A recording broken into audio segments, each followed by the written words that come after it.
And one more question, Shah. Normally when we look around at the society in terms of market pricing, the stuff that we buy, price fixing, free market does not allow for that. And I understand that Islamic market would not allow price fixing as such. What are your comments on that? A man came to the Prophet So, والسلام, and said, O Messenger of Allah, prices are too high. Impose price control.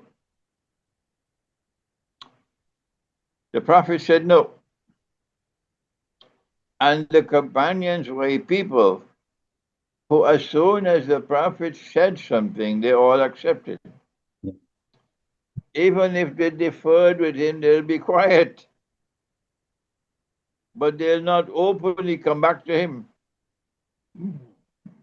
But this man came back to him a second time and said, O Messenger of Allah, prices are too high. Impose price control, which was something extraordinary on his part. This is not customary behavior. And for the second time, the Prophet said no. And then the man came back a third time, which makes this an unforgettable event, that we will never forget it. And he said, O Messenger of Allah, prices are too high, impose price control. And for the third time, the Prophet said, no.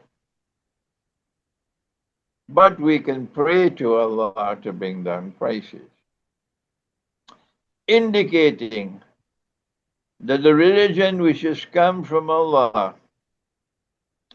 is one which establishes a market for buying and selling, which is always a free market and a fair market. A free market is a market in which there are no external controls, like price fixing or price control.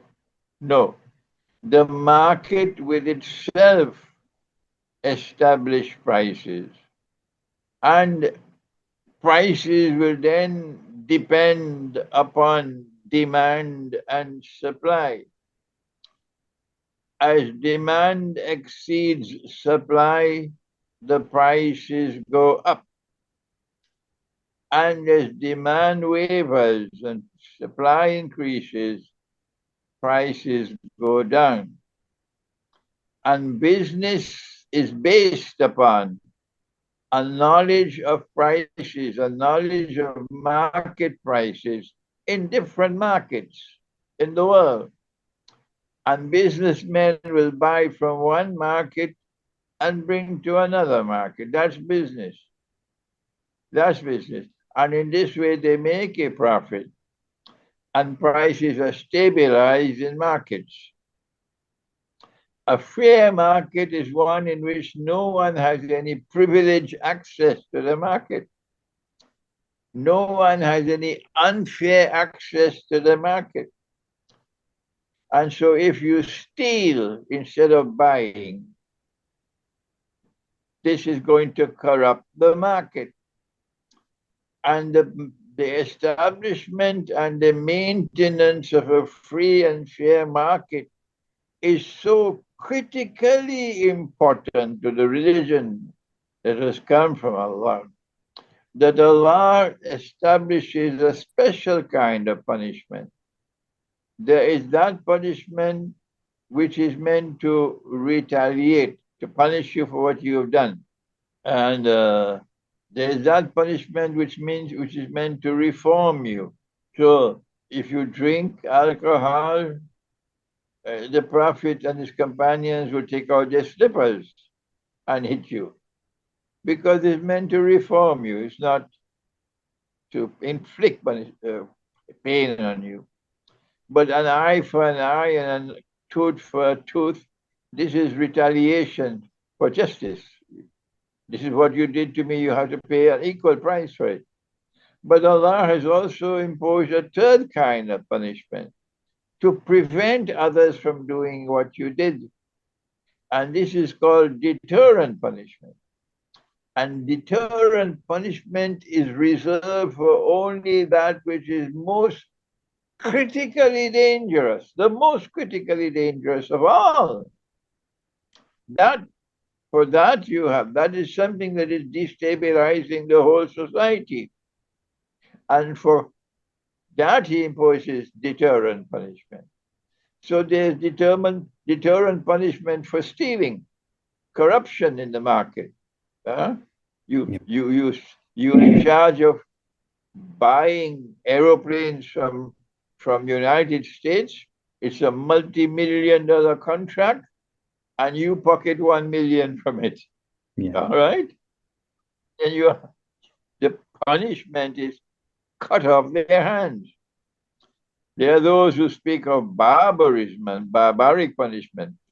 There are people with only peanuts in their head, because this is meant to prevent others from doing what they did.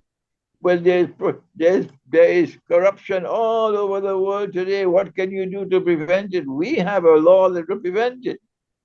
We have to ensure that marital relations are sacrosanct, that families are surviving. So we will not allow premarital and extramarital sexual relations. And for this, there is deterrent punishment. In the previous Sharia, the deterrent punishment was stone them to death. But in this Sharia, for reasons Allah knows best, He changed it from stoning to death to public flogging. Yep. You see? So the establishment of the free and the fair market is critically important. But I have good news for you that I'm organizing now seminars. One will be in Manchester on the 17th of December. On the 17th of December, a seminar on money and on the market. And on the 23rd of December in London, I'm going to record a video soon announcing these two seminars. And we want to try to get help to pay the cost of the halls. So those who come in to attend the seminar, they don't have to pay. Okay. You have no excuse. Yeah. And get caterers. And when you come to the seminar, if it's an all-day seminar, then you pay a few pounds to get a meal. So we don't have that cost, okay? Yep. And I'll be teaching the subject of money. Money in the Quran, money in the Sunnah, and the free and the fair market, because nobody is teaching this subject. Yeah. So the answer to your question is that the Quran and the Prophet ﷺ is insistent on a free and a fair market. And the biggest threat of all to a free and a fair market in the world today is not price control, it's riba. Jazakallah khair, Sheikh. I've taken enough of your time. So very good. Okay, Wahid. Jazakallah khair. Please go ahead and keep on doing the Urdu translation. Inshallah, inshallah. As you do the Urdu translation, we put it on my YouTube channel. Inshallah. And from there, I hope it can be taken up and spread in the Urdu speaking world. Inshallah, Sheikh. Jazakallah khair, Sheikh. Assalamu alaikum. All right. Assalamu alaikum. Assalamu alaikum.